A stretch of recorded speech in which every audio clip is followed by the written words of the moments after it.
Welcome to this episode of the Business of Practice podcast, where we focus on the financial and human sides of equine veterinary medicine. In this episode, Amy Grice, VMD, MBA, is going to talk to us about, can you afford an associate? Dr. Grice practiced for more than 20 years before starting veterinary business consulting. She advises veterinarians and practice owners on a wide variety of projects and challenges. The Business of Practice podcast is brought to you by Dechra Veterinary Products. Welcome, Dr. Grice. It's so nice to be here again. Well, we love having you on here. We always learn something great when you're on here. And I think this is a really important topic because I think you had mentioned in one of our other episodes that there are a lot of veterinarians looking for associates, a lot of job openings, and we don't have a lot out there. So what happens when a vet feels like they're doing more than he or she can handle, and they feel like they want to grow a practice into a new associate? So what's maybe wrong with that scenario when you're looking for an associate? Well, it's really hard for people when they have accumulated enough clients and enough work to really be working beyond their comfort level. Like, they have too much work for one veterinarian. And when they get up around the amount of work for 1.5 veterinarians, most practice owners start thinking, man, I should hire somebody. I should get an associate. And they think, well, but I'm only at 1.5. I'd need to grow the practice. And so what's a little hard about that is that it can be really difficult to attract an associate to a job right now unless you have a competitive salary. There are so many high-paying jobs in the small animal field with no emergency service and a 3-day work week and, starting at $100,000. So to get even close to being competitive, you really have to be able to offer an associate $75,000 to even get them to interact with you at all. And so being able to afford that for a practice that has, say, work enough for 1.5 veterinarians, that owner of that practice has got to be ready to give up some of their own pay in order to have a better quality of life. So they're going to have less money themselves in order to have this, more time for their own life. Now, when you think about growing a practice with an associate, if you were able to find an associate who had a new skill set, a new profit center, that you could build your client base and have people like, wow, we haven't had that opportunity before. Say to have somebody fully trained in acupuncture, chiropractic, maybe with some advanced dentistry skills, or even somebody who's gone to all the ISELP or even part of the ISELP courses so that they have some additional lameness diagnostic skills and imaging skills. If you could parlay that into more work and more clients fairly swiftly, you might be able to grow your practice within a reasonable time frame into a 2-doctor practice. Most of the time, it's a little tough to do that. Yeah, and again, as you had mentioned, it's hard to bring an associate into a practice when there isn't quite the work for 2 complete people. And I like the idea of bringing somebody in that maybe has some skill set. Yeah, if you can do that, it's a wonderful way to grow your practice in new directions. And oftentimes those particular skill sets, acupuncture, chiropractic, dentistry skills, are those that have a little bit more profitability to them. And so it might be easier to pay for that new associate. One of the things I do want doctors to think about when they're feeling like they just have too much work and they're feeling overwhelmed and like they can't do another thing. Maybe they're not taking new clients already. They're looking through their clients and saying, well, that's a D plus or an F client. I'm going to just not take care of that person anymore. Those are ways to think about it. But another thing you can do is to hire an assistant. And if you already have an assistant, hire a second one, because it's amazing the efficiencies when you think about the things that you may be doing as a veterinarian that don't require a veterinary degree. That could be filling out lab forms or driving your truck, cleaning your truck, stocking your truck. There are so many opportunities. When you say you're going to do a bunch of lameness work, you could have one of your assistants setting up the x-ray machine while the other assistant was scrubbing joints for some joint injections, or even helping you do some diagnostic blocking on a horse, jogging the horse for you, after you block it. And then you also have that much more efficient time at the end of the appointment when one of your assistants is perhaps making up an invoice while the other is cleaning up all the things that you got out, and you are in conversation with the client explaining what your findings were and what the next steps are. And so what you may find is, rather than hiring an associate, if you were able to hire a second, or even your first, if you don't have one yet, a lay person to help you with those tasks. Another thing to think about if you're at the end of your rope is either joining an emergency cooperative, or if you don't have one in your area, thinking about trying to form one. And you can form them with other solo practitioners or even with other small practices. Yeah. And usually the best way to go about that is for each of the veterinarians. So if you have 2 solo practices and 1 practice with 3 doctors, each of you takes, 1 night a week, because there's 5 doctors in the rotation. And so that's a huge way to take some pressure off yourself. Yeah, and just to let our listeners know, episode 18 of The Business of Practice, we had talked to Dr. Amanda McCleary about developing an emergency services co-op, and she has a very interesting take on how she started it and the types of practices that they have. She even has a large animal mixed practitioner in with her, but it works well for the group that they have. And she said it's pretty much saved her sanity. So I would suggest that people could go back and listen to that podcast, episode 18 with Dr. McCleary on that. She's a fabulous gal. I love hearing her stories about that cooperative as well, and learning what to do about a species that she hasn't, necessarily seen on an emergency. And they meet regularly for a meal, typically dinner, and they talk about different cases they've seen and different things. It adds a sense of camaraderie and of having a local sort of team or tribe to belong to. And so that's been a benefit that she has told me about that was unexpected. Yeah. And she had some great suggestions because she started this one. So she has some great suggestions. If you don't have one in your area, she can offer you some recommendations. I want to go back just a little bit, because unfortunately we know there are still solo practitioners who have no help.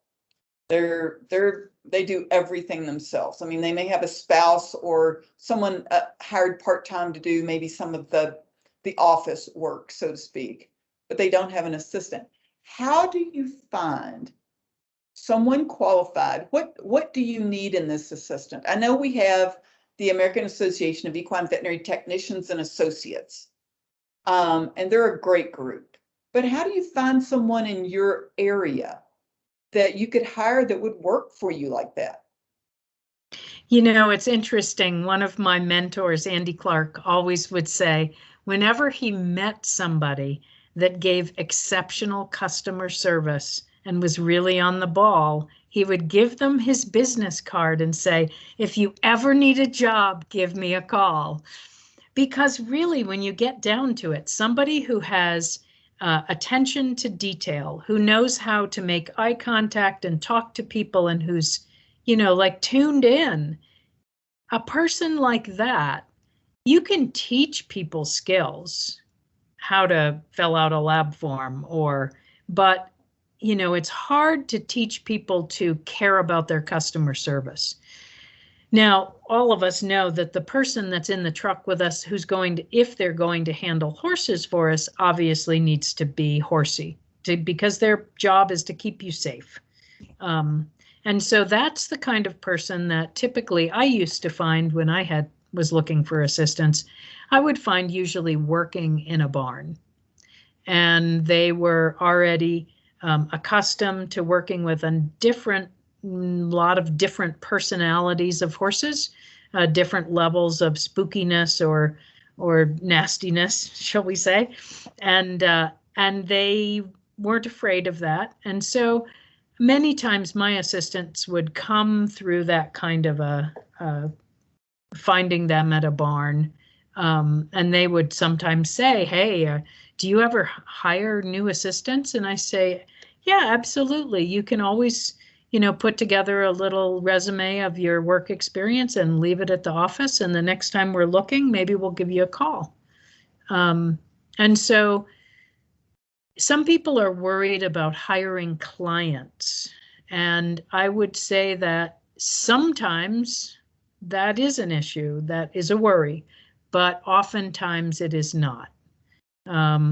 One of the important things to think about, though, as a practice owner is your policies about employees getting discounts for their own horses. Okay, so have a strong policy, because what you don't want, and what I hear people getting into trouble with clients becoming their employees, is that they want to work for the vet so they get all their stuff for free. That's not a good policy. Clearly. Yeah. And the IRS doesn't think so either, because the law is you can only discount things 20%. Everything after that is taxable income to the employee.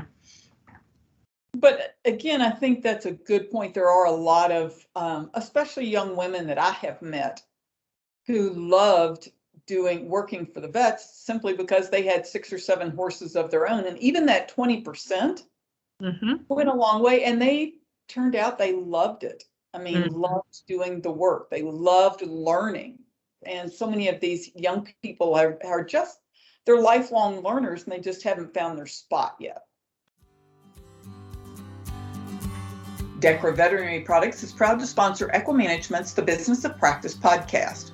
Dechra's equine product line includes Osphos, clodronate injection, Orthokine Vet IRAP 10 and 60, Osteokine PRP, Equidone Gel, domperidone, the Vetivex line of parenteral fluids, Vicox EQ joint supplement, and a comprehensive line of topical dermatologic products. The recent addition of Zymeta, diaperone injection, further expands Dechra's equine offerings. For more information about Dechra's products, please visit dechra-us.com. Right. And what's really fun is when you have somebody who's been your assistant for a couple of years, and they're just fabulous and spot on, and they're always asking great questions. And then one day they say, I've applied to vet school. Will you write me a recommendation? And that's super fun. And that is wonderful. But then again, as you mentioned, at the barns and just in your day-to-day practice, just kind of having your radar open to people that you like, that you would want to work with. And maybe if you have a good assistant already, they may have someone, because they know who you are, they know what you like. Maybe they could have a friend or someone else in the industry they know that would be a good fit. So that's a good point. A lot of people ask me, how will I know that I'm afraid to hire somebody. I'm afraid I won't have the money to pay them. And so, thinking about the economics of it and the money part of it is important.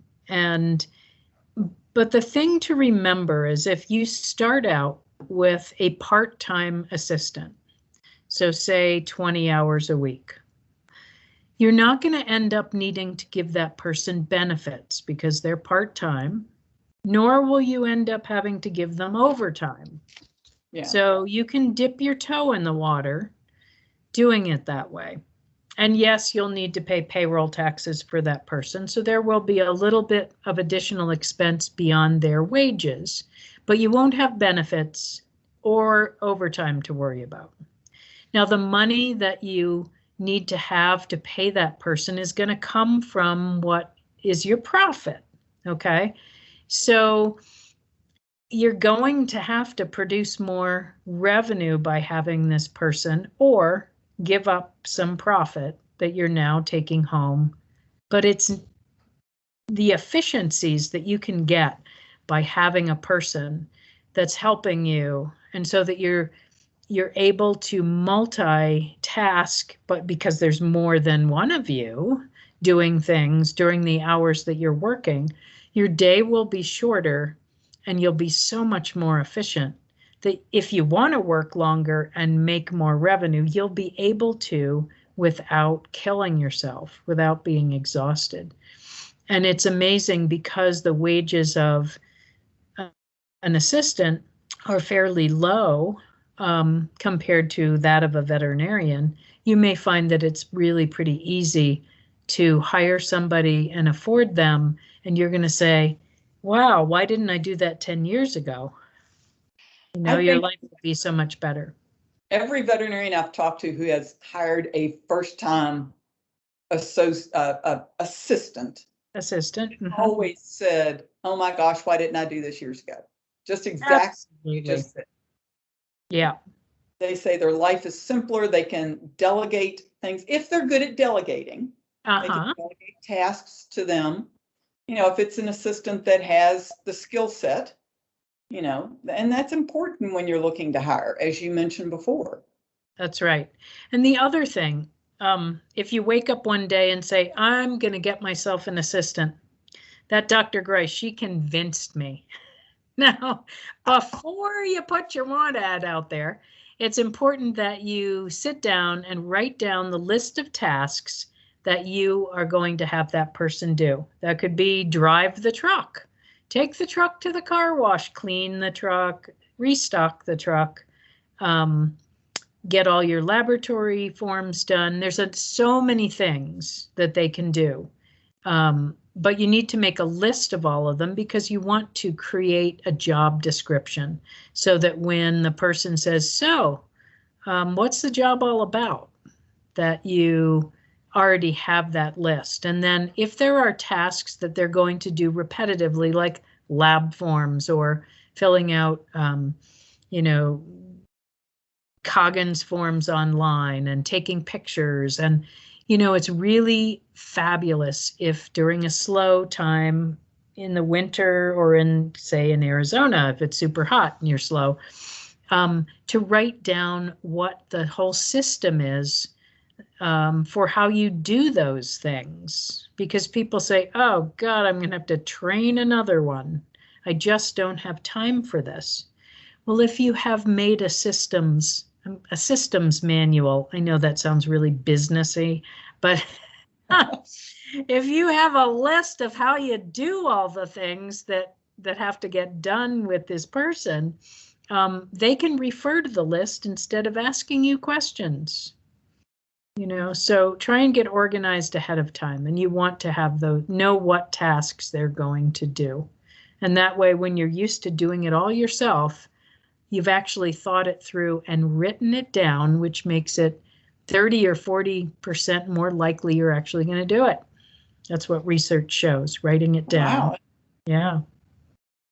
Okay, so everyone listening to this is now going to write down, Dr. Grice convinced me to hire an assistant, and here's what I need to do to make this successful. It can't just be Dr. Grice convinced me. It's got to be, and here's what I have to do in order to make this successful.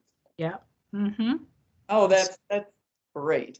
Okay, well, is there anything else? I mean, we started talking about associates and we've kind of gone down to talking about assistants, but again, that's as an alternative. Is there anything else we need to talk about when you're trying to decide if you can afford an associate?